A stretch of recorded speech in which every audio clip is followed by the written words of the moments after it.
Next खड़े हो बेटा। नेक्स्ट बहुत सारे हमारी क्लास में।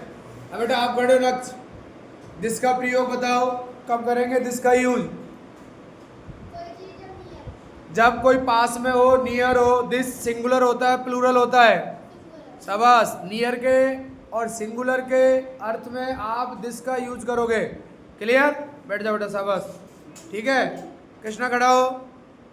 दैट का यूज, हाँ, दैट का यूज वह के अर्थ में और दूर के अर्थ में। और दैट सिंगुलर होता है प्लूरल होता है? सिंगुलर है प्लूरल? सिंगुलर, शाबाश। खड़ा हो चित्रांश। दीज का यूज बताओ। दीज का यूज सिंगुलर है प्लूरल? प्लूरल। दीज का यूज होता है प्लूरल में। फार या नियर? फार या नियर? फार या नियर? फार या नियर? दीज और दोज में दीज नियर होगा या फार होगा? नियर के अर्थ में दीज आता है। बैठो, ठीक है, बिल्कुल खड़े हो। दोज के बारे में बोलो। दोज सिंगुलर होता है प्लूरल होता है?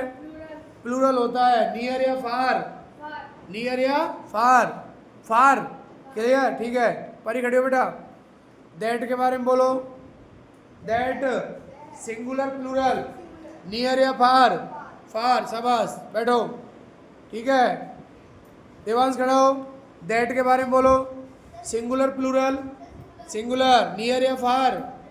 फार, शाबाश। आगे आजाद खड़े हो। दोज के बारे में बोलो। दोज सिंगुलर या प्लूरल?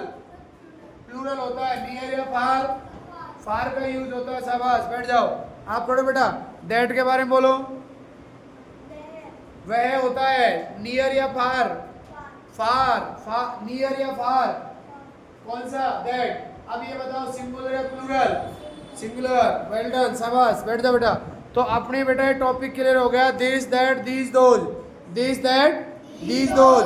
जब अपन बात करेंगे नियर के अर्थ में तो वहां पर आप लगाओगे दिस और वहां पर आप लगाओगे दीज। और जब अपन बात करेंगे फार के अर्थ में तो वहां पर आप लगाओगे दैट और दैट और दैट और दैट और दोज।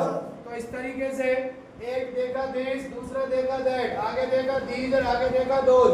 अगर सिंगुलर की बात करें तो आएगा दिस दैट, सॉरी, सिंगुलर की बात करें तो दिस और दैट, और प्लूरल की बात करें तो दीज और दोज। नियर की बात करें तो दिस और फार की बात करें तो दैट और। That's clear? यस।